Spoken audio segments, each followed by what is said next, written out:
বছর শেষের দিন কেউ কেউ অপেক্ষা রয়েছেন আজ কলকাতাতেই নিজের প্রাণের শহরেই তারা নতুন বছরকে স্বাগত জানানোর প্ল্যান করেছেন। আবার কেউ কেউ চলে গেছেন শহর ছেড়ে আরও অনেক দূরে পাহাড়ে, আর পাহাড়ও ডেকে নিয়েছে ঠিক সেভাবেই। ভাবুন একবার, টুংসোনাদা ঘুম পেরিয়ে যে বাতাসিয়া লুপ, সেই বাতাসিয়া লুপ থেকে দেখা যাচ্ছে কাঞ্চনজঙ্ঘা। তো এইরকম আবহাওয়া বোধহয় যারা গিয়েছেন তারা ভাবতেও পারেননি যে এরকম আবহাওয়া তারা পাবেন। আমার সঙ্গে পার্থপ্রতিম রয়েছে, সরাসরি একবার কথা বলি। পার্থপ্রতিম, যারা গিয়েছেন বছরের শেষ দিনটা কাটাতে চাইছেন পাহাড়ে কাঞ্চনজঙ্ঘার সাক্ষী থেকে, কি বলছেন, তাদের সঙ্গে কথা হয়েছে?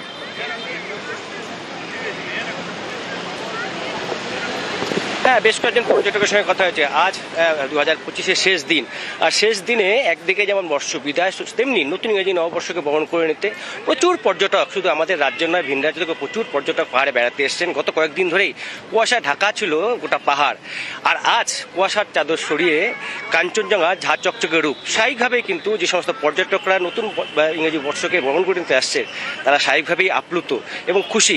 একদিকে এই বাতাসের লুপ যখন, একদিকে পুরো ভিড়, সেই ছবি আমরা যেমন দেখাবো, তেমনি পাশাপাশি কয়েকজনের সঙ্গে আমরা কথা বলে নেওয়ার চেষ্টা করব তাদের কি প্ল্যান, এবং কাল যেহেতু কি প্ল্যান নতুন আপনাদের কি প্ল্যান বলো নতুন বছরে? মানে এই ঘুরতে এসেছি এখানে দার্জিলিং এ, এটাই খুব ভালো লাগছে। 31st দার্জিলিং এ রয়েছি, এটা একটু সবার মানে অনেকে মিলে এসেছি, 15 জনের টিম আছে আমরা। তো এটাই প্ল্যান, সবাই ভালো থাকুক, সবাইকে নিয়ে আনন্দে থাকি, এটাই, সবাই সুস্থ থাকি। মানে অনেকদিন বাদে কাঞ্চনজঙ্ঘা আজকে আবার দেখা গেল, কত একদিন কুয়াশায় ঢাকা। খুব দারুণ, কারণ আমরা সকালে যখন বেরিয়েছিলাম আমরা ভাবিনি যে দেখতে পাবো, বাট লাকিলি আমরা দেখতে পাচ্ছি, খুব খুশি আমরা। রাতে কি প্ল্যান? রাতে অনেক কিছু প্ল্যান আছে। এখন তো দার্জিলিংটা পুরো ঘুরবো, মেলে ঘুরবো, তারপরে হোটেলে গিয়ে ক্যাম্প ফায়ার আছে। আর কাঞ্চনজঙ্ঘা দেখে তো খুবই খুশি, দারুণ এক্সাইটেড, খুব মজা, দারুণ। তোমাকে কথা বলছিলাম যে গত কয়েকদিন ধরেই যেমন একদিকে কুয়াশায় ঢাকা ছিল গোটা পাহাড়, দার্জিলিং, কার্শিয়াং, ঘুম থেকে শুরু করে অন্যদিকে মিরিক, তেমনি আজকে কিন্তু কিছুটা হলো সেই কুয়াশার চাদর সরিয়ে আবারও কাঞ্চনজঙ্ঘা ঝাঁ চকচকে রূপ, এবং তাতেই কিন্তু যারা বেড়াতে এসেছেন পর্যটকরা, শুধু আমাদের রাজ্য নয় ভিন রাজ্য থেকে প্রচুর পর্যটক বেড়াতে আসছেন তারা। এবং এই যে দার্জিলিং এর সঙ্গে একেবারে সমস্বরে উচ্চারিত হয় আরো একটা ডেস্টিনেশনের কথা। এখানে যদি পাহাড় থাকে তো সেখানে সমুদ্র, দীঘা। সেই দীঘায়ও একই ছবি, বছরের শেষ দিন ভিড়ে ভিড়াক্কার, প্রচুর মানুষ শহর ছেড়ে সেখানে চলে গিয়েছেন। শুধুমাত্র আমাদের রাজ্যের নয়, ভিন রাজ্য থেকেও এসেছেন অনেকে। তাদের কথা শুনবো, তাদের কথা জানবো। সরাসরি তাদের সঙ্গে রয়েছেন আমার সহকর্মী পঙ্কজ। পঙ্কজ, কি দেখছো, কি অবস্থা? অনেক ভিন রাজ্য থেকে অনেকে এসেছেন শুনছিলাম।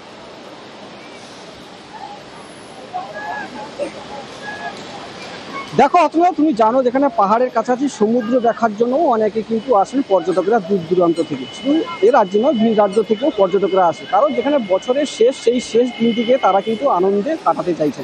তবে এখানে আমাদের কাছে আছে একজন পর্যটক রয়েছে, তার সঙ্গে কথা বলবো। দিদি ভাই, একটু একদিকে, কোথা থেকে এসছেন? কলকাতা। কলকাতা থেকে এসছেন? হ্যাঁ। কলকাতা থেকে এসছেন, কেমন লাগছে দীঘাতে এসে? ভীষণ ভালো লাগছে। ভালো লাগছে। কি কি রেখেছেন আজকে প্ল্যান? আজ তো রয়েছে কিছু প্ল্যান, আপাতত এখনো সেভাবে গুছিয়ে ওঠা হয়নি, সমস্ত কিছু দেখে পরে অনুষ্ঠান দেখবে। হ্যাঁ অবশ্যই। দেখো, একেবারে বর্ষবরণ অনুষ্ঠান দেখবে, তারা কিন্তু একবারে প্রস্তুত নিয়েছে। তবে শুধু দীঘা সমুদ্র সৈকত নয়, তুমি জানো যেখানে বাড়তি পাওনা রয়েছে পর্যটকদের জন্য জগন্নাথ মন্দির। সেই জগন্নাথ মন্দিরও তারা দর্শন করবে। সব মিলিয়ে যেখানে দীঘার হোটেলগুলিও ফুলফিল হয়ে গেছে, যেখানে আর কয়েক ঘন্টার পরে কিন্তু বর্ষবরণ অনুষ্ঠান শুরু হবে। সেই হোটেলগুলোতে কিন্তু সাজো রব, একেবারে প্রস্তুতি তুঙ্গে। সব মিলিয়ে জমজমার দীঘা সমুদ্র সৈকত জুড়ে সমস্ত বীচগুলিতে প্রশাসনের পক্ষ থেকে বাড়তি নজরদারি রয়েছে, এবং যেখানে কোনো অপ্রীতিকর ঘটনা যাতে না ঘটে সেদিকেও নজর রেখেছেন জেলা পুলিশ প্রশাসন।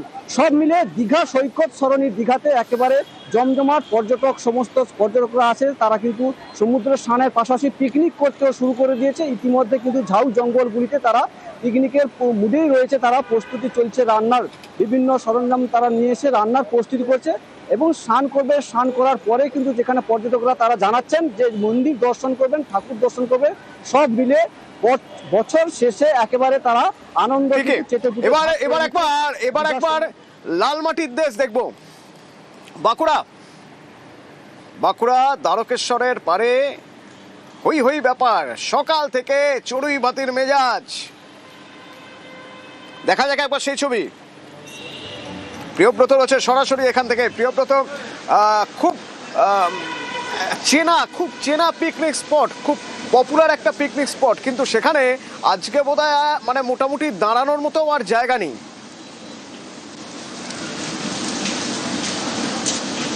একেবারে তুমি যেমন বলছো যে ভিড় করছে, ঠিক কারণ হচ্ছেন এই যে পিঠের রোদ উঠেছে এবং প্রচুর ঠান্ডা ছিল সকাল থেকে। তুমি জানোই যে বাঁকুড়ার তাপমাত্রা 8 ডিগ্রির নিচে নেমে গেছে এবং সেখানেই পিকনিকের আসর জমে উঠেছে। বাঁকুড়ার এই যে বিনাপুর হাউস, সেখানেই কিন্তু দ্বারকেশ্বর নদের চড়ে এবং কেউ কেউ খাওয়া দাওয়ার পরে কিন্তু দ্বারকেশ্বর নদে চলে গেছে এবং সেখানে চরে কিন্তু মিঠে রোদের আনন্দ নিচ্ছে। এখানেই কয়েকজন রয়েছে আমার সঙ্গে, জেনে নেবো যে এই যে মিঠে রোদ গায়ে নিয়ে কিভাবে পিকনিক করতেছে। সকাল থেকে তো পিকনিকের আসর জমে উঠেছে, কি বলবেন? হ্যাঁ, খুবই ভালো লাগছে এই বছরের শেষ দিনটা। অবশ্যই আমাদের সবাই মিলে একসাথে খাওয়া দাওয়া, হইহুল্লোড়, পিকনিক, তারপরে রোদে সবাই ভালোই লাগছে। খুব সুন্দর। আরেকজনকে পেয়ে গেছি, জানবো যে কিরকম লাগছে পিকনিক করতে এসেছেন, খাওয়া দাওয়া চলছে, রান্না বান্না কথা হবে। তবে আমরা একবার ইন্দ্রর সঙ্গে কথা বলতে চাইবো। ইন্দ্র পুরুলিয়া রয়েছে, পুরুলিয়ায় কাঁসাই নদীর পাড়েও জমে উঠেছে মজা, পিকনিক, ওই হুল্লোড়। ইন্দ্র, কি দেখতে পাচ্ছ তুমি, কি অবস্থা ওখানে? অতটু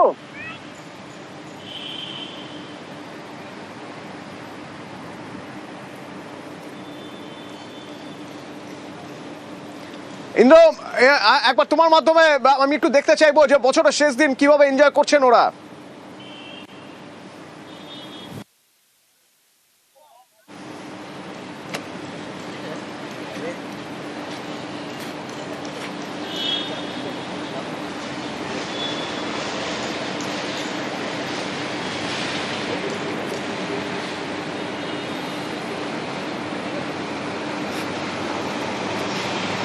দাঁড়িয়ে আছি একেবারেই পুরুলিয়ার কাঁসাই নদীর ধারে এবং সেখানে সকাল থেকেই বছর শেষে পিকনিকের মেজাজে রয়েছে সাধারণ মানুষ। 8 থেকে 80 সকাল থেকেই ভিড় জমিয়েছে।